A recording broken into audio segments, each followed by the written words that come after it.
Manuel Sufront, director de la Comisión Investigadora de Accidentes de Aviación de la Junta de Aviación Civil de República Dominicana. Antes de la pausa, ya estábamos hablando del tema de la caja negra. Sí. Caja negra que, por cierto, una particularidad de las cajas negras es que no son negras, no son sino que son negras. color mamey, ¿no? Así Color es. naranja. Naranja. Entonces, hablemos de la caja negra. Efectivamente, ustedes desde el primer día informaron que habían logrado recuperarla. Exacto. Cuéntenos del contenido de la caja negra. Sí. Antes de iniciar con el contenido de la caja negra, quisiera retomar un poco lo que nos comentaba antes de la pausa, en el sentido de que la falla que se reporta cuando el avión ya está en la pista no Sí. es la misma que la lleva al mantenimiento cuando regresó de Puerto Rico. No, porque cuando regresó de Puerto Rico no había reportado una falla, lo que había reportado era que tenía un escape hidráulico. Okay. Ese era el reporte que estaba, y entonces eso origina que se haga el cambio de los dos actuadores y bueno, pues... Y esto no es una falla, no. No entra dentro de una necesariamente, falla. no necesariamente. El liqueo puede ocasionarse y si tú llevas lo vas verificando constantemente y ves en el reservoir de donde debe estar el líquido hidráulico, si está dentro de los márgenes, como nosotros llamamos en el arco verde, ¿no? Si está dentro de los márgenes operacionales, pues no hay ningún problema. Okay. Pero hay un momento ya que el avión entonces habrá que pararlo para hacerle ese mantenimiento, y eso fue lo que pasó. Okay. O sea, tenemos este liqueo. Ok, cuando ustedes lleguen a la República Dominicana, entonces vamos a hacer el cambio. Okay. Y eso fue lo que se hizo. Okay.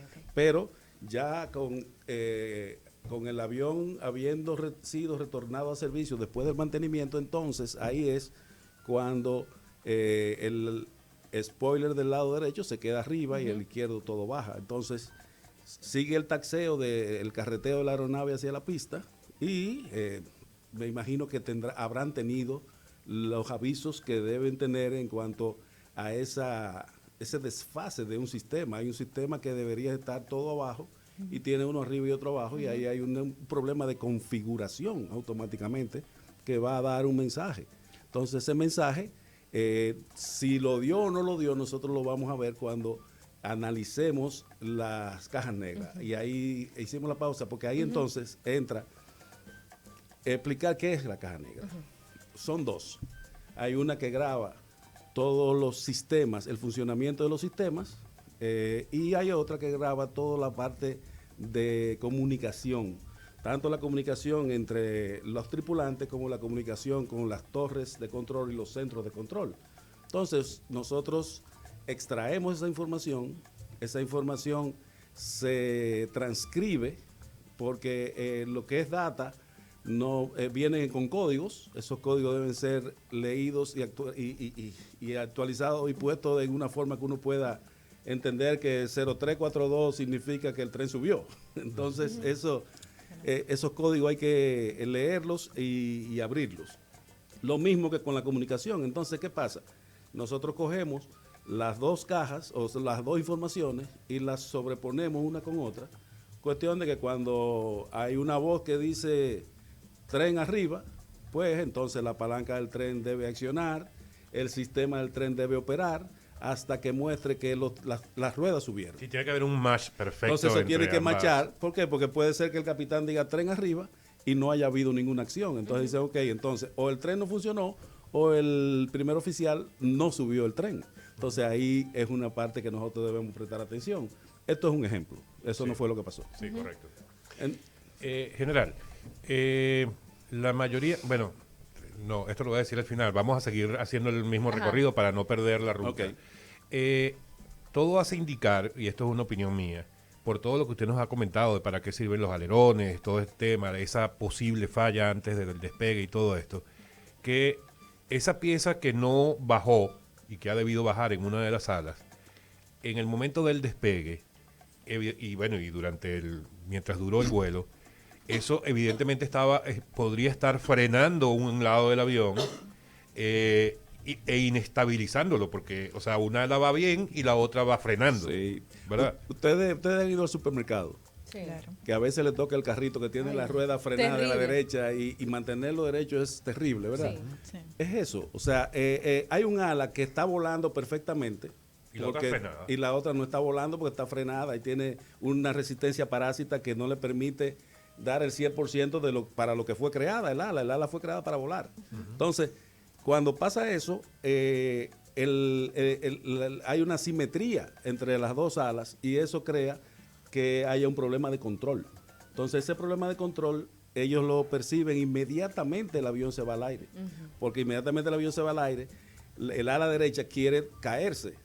Y entonces el piloto tiene que pelear para mantener el avión derecho y mantener el control positivo de la aeronave. Y eso es lo que ocurre todo el trayecto cuando se ve el círculo sobre la ciudad. ¿Por qué? Porque la intención inicial de ellos fue retornar a Ligüero. Sí. Eso iba a preguntar. ¿Qué pasa en el Ligüero que no le permiten aterrizar? No. Las comunicaciones con la torre de control son favorables todas. No hubo ninguna negación, al contrario, hubo una cooperación permanente del control. Ellos le piden que le den vectores para regresar a Ligüero y ellos giran por la izquierda porque ese es el ala que está volando, ese es el ala que controla. Los giros a la izquierda son los giros que ellos mantienen el control y entonces una vez ellos intentan aterrizar en el Ligüero, ellos se dan cuenta de que no pueden controlar el avión por los flaps, las aletas de sustentación hiperventiladoras, que cuando se lo ponen, el avión se pone menos controlable. Entonces tienen que disminuir la velocidad y a menos velocidad, menos control tienen ellos en su emergencia. Entonces ellos dicen, sube los flaps y vamos a las Américas. ¿Por qué las Américas? Las Américas es una pista más grande en distancia. Las Américas, de hecho, es la segunda pista más grande del Caribe. Solamente le gana la de Aguadilla. La de Aguadilla es una pista de 15.000 pies casi aproximadamente, porque es una de las pistas que se usaba como aeropuerto alterno del shuttle. O sea que si no podía aterrizar en Florida, entonces venía aquí a ese Aguadilla. Y entonces ellos deciden, cuando hablamos de discusión en la cabina, no es una discusión de barrio, ¿no? Es una discusión profesional entre el capitán y el copiloto, y ellos discuten, tenemos este problema, tenemos esta situación, y nos vamos a las Américas porque el aeropuerto es más grande, nos vamos a las Américas, es más ancho, los equipos de emergencia en las Américas son más numerosos. ¿Por qué? Porque son dos aeropuertos de categorías distintas. El equipo de emergencia de Ligüero no es malo, pero es menor porque el aeropuerto de Ligüero es una categoría menor al aeropuerto de las Américas. Y el Mayday, el llamado de emergencia, se da desde el mismo momento en que el avión despega. Ellos despegan, giran a la izquierda, piden que van a aterrizar en el Ligüero y el Ligüero le pregunta que si tiene algún problema y él dice, sí, tenemos una emergencia hidráulica. Es la respuesta del primer oficial, que es el que siempre lleva la comunicación. El capitán nunca habló por la radio, sino que siempre se mantuvo interactuando en la cabina. Entonces, luego de eso, ellos deciden, ya no vamos a Ligüero, entonces ahí tenemos este círculo que ya va a 180 grados para irse a las Américas, entonces tienen que completar el otro 180 grados y ahí se completa ese círculo de 360 grados que ellos hicieron sobre la ciudad. Entonces se dirigen a las Américas. Sumamente importante esta parte, porque todo el mundo se hace la misma pregunta. Es por eso. Se dirigen a las Américas y ahí ellos cruzan por arriba del Estadio Quisqueya. Y entonces ahí muchos de las personas que estaban viendo el juego tiraron videos, fotos. Y en uno de esos videos, entonces pudimos ver que el spoiler derecho seguía arriba. Y en uno de esos videos se ve y se puede constatar con claridad.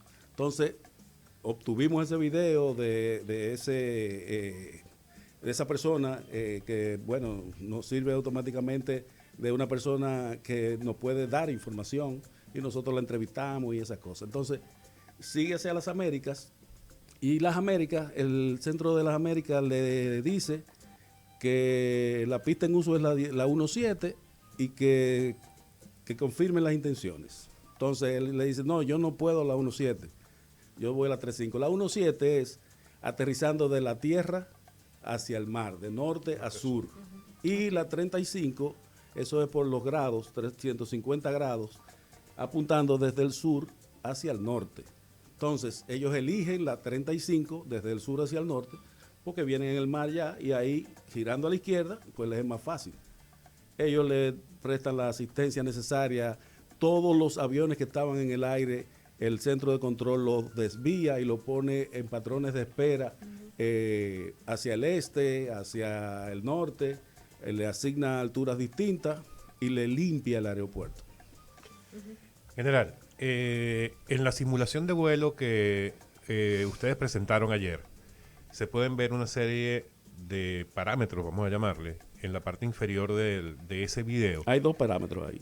Ajá, y esos 2 parámetros, que son la altitud Velocidad y y altura. la velocidad, se nota durante ese recorrido que duró 15 minutos que por lo menos la altitud sube y baja, sube y baja, sube y baja. Las Eso dos. significa que efectivamente la aeronave estuvo haciendo ese Así movimiento es. hacia arriba y hacia abajo durante todo el recorrido. Sí, los dos parámetros que presenta ese video nos da información de velocidad e información de altura, y en ambos casos eran sumamente variables, variaba mucho todo el tiempo y era por un problema de control.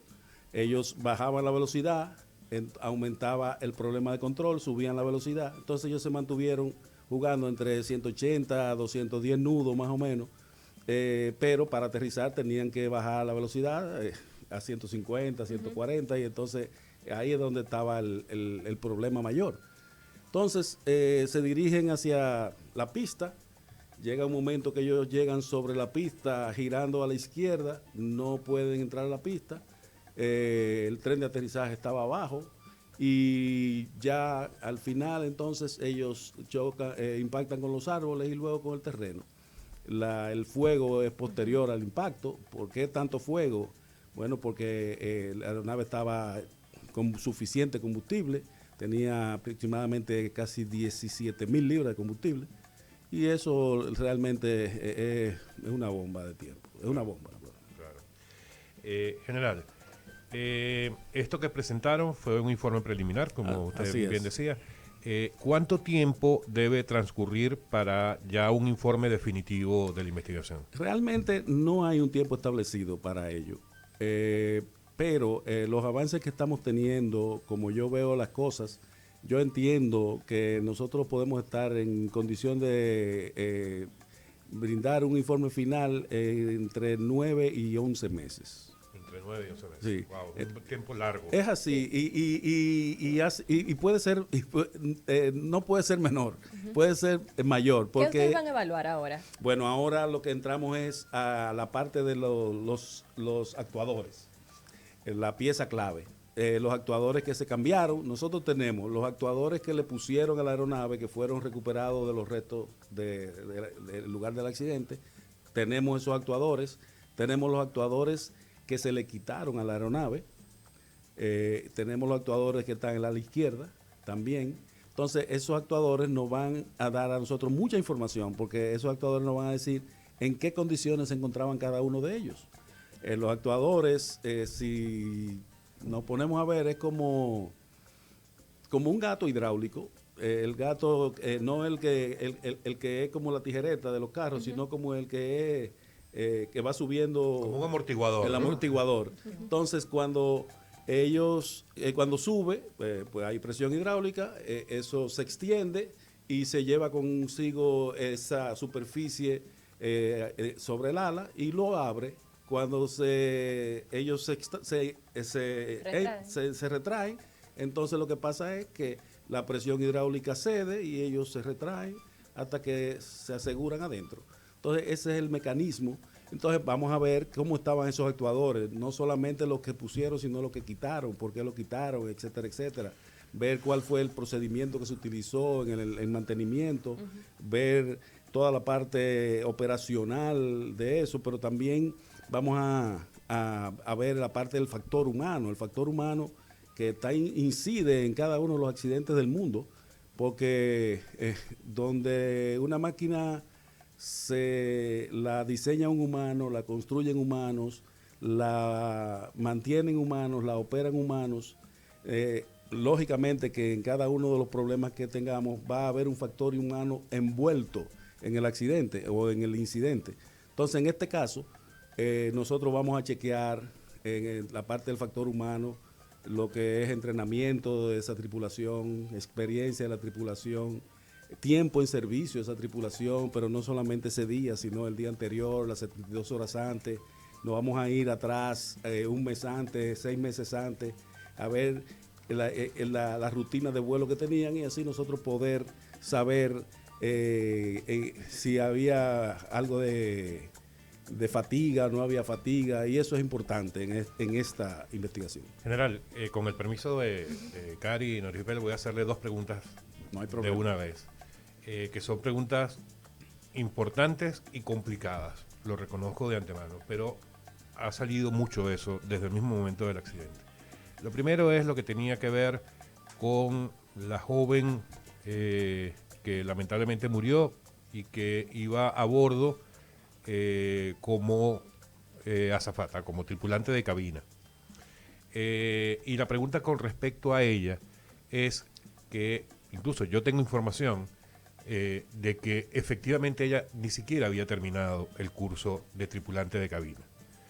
Y ojo, así como lo dije en su momento, no es tratando de atribuirle ninguna responsabilidad a ella, porque no es de ella la responsabilidad, si eso efectivamente fue así. Eso por una parte, o sea, es una realidad que ella ni siquiera tenía el curso terminado y no podía ir como tripulante de cabina, esa es una. Y la otra, que hubo denuncias, incluso antes del accidente, con respecto al tema de la fatiga de las tripulaciones de esa aerolínea. Cuando hablamos de fatiga, para que nuestros oyentes estén en línea con nosotros, es que al parecer, o por lo menos eso era lo que indicaban las denuncias, las tripulaciones de esta aerolínea estaban yendo o estaban cubriendo más horas de las reglamentarias. Ok. Entonces, por favor, esas 2. Ahí voy. En la parte inicial, cuando hablamos de la joven que fungía como asistente de vuelo, hay otro término que no lo tengo en la cabeza ahora. Por el tipo de operación que ellos realizan, ellos vuelan bajo el reglamento aeronáutico dominicano 135. Como bajo esas regulaciones, ellos no necesitan tener azafata a bordo. O sea, no es reglamentario. Es decir, que la licencia o no, en este caso, no es una violación. Pero sí podría ser una violación que la hayan registrado en el documento que se entrega. No, porque ella viene a ser parte de la tripulación porque ella está dando un servicio en la cabina. Está asistiendo a la tripulación porque si ella no le da el servicio, entonces los pilotos tendrían que descuidar a veces para asistir. Entonces ella viene a ser un Auxiliar de vuelo. auxiliar, puede ser, pero el término correcto es como camarera de bordo. Okay. Porque ella lo que va es a brindar servicio, no asistir en caso de una emergencia.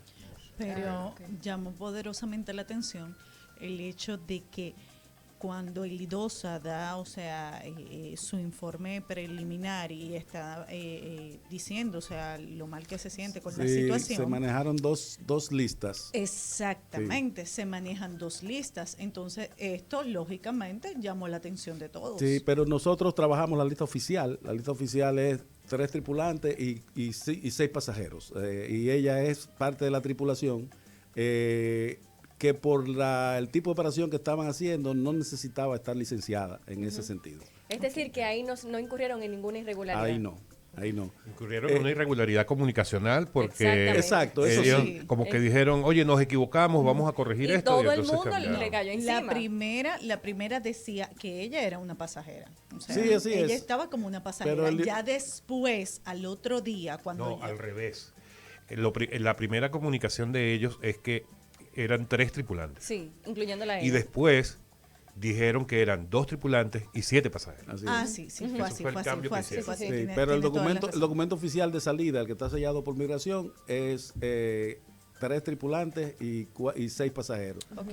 Y es correcto el documento, porque ella hacía funciones de asistente de vuelo, de auxiliar de vuelo. Que general, rapidísimo porque se nos está acabando Ok. el tiempo, lo del tema de la fatiga de las tripulaciones. Entonces, la fatiga de las tripulaciones, como les dije, nosotros estamos viendo el factor humano, conocemos esas inquietudes y esa denuncia, vamos a llamar, Y entonces por eso estamos extendiendo el estudio de el tiempo de servicio de esas tripulaciones hasta los 6 meses, para entonces nosotros poder ver cuál es el comportamiento de vuelo y la cantidad de horas de vuelo que realizaban mes por mes estos tripulantes. Por ahí entonces ya es responsabilidad del Instituto Dominicano de Aviación Civil el hacer una investigación más completa de la compañía, porque nosotros vamos a ver todo lo que es relacionado con el accidente, pero la compañía no es el accidente, o sea, la compañía es mucho más que eso. Entonces ya es jurisdicción del Instituto Dominicano de Aviación Civil adentrarse a buscar cuáles regulaciones del reglamento aeronáutico dominicano 135 han sido violados por esa empresa. Correcto. Bueno, general. Qué edificante esta entrevista. Gracias. De verdad, muchísimas gracias. Yo creo que cumplimos con lo que queríamos, Sí, que toda nuestra audiencia entendiera claramente qué fue todo lo que ocurrió, por lo menos según el informe preliminar. Sí, y muy lamentable, de verdad que es una tragedia que enluta a la familia dominicana, no solamente a la familia aeronáutica, sino toda ese familiar, toda esa gente envuelta, y eso es lo triste de este trabajo, o sea, trabajar donde hay tanto dolor, Claro. Es difícil. Pero aún así, recordarle a la gente que son mínimas las probabilidades de los accidentes aéreos, ¿no? Así es. Porque a la gente le da temor. Son más sonoros, pero son menos numerosos. La aviación sigue siendo el medio de transporte más seguro que existe. Correcto. Muchísimas gracias, general. Ha sido el general Emmanuel Sufront, director de la Comisión Investigadora de Accidentes de Aviación de la Junta de Aviación Civil. Pa' que no se diga más. Nos toca despedirnos. Bien, nos fuimos. Nos fuimos. Amigos, gracias por acompañarnos como siempre. Feliz resto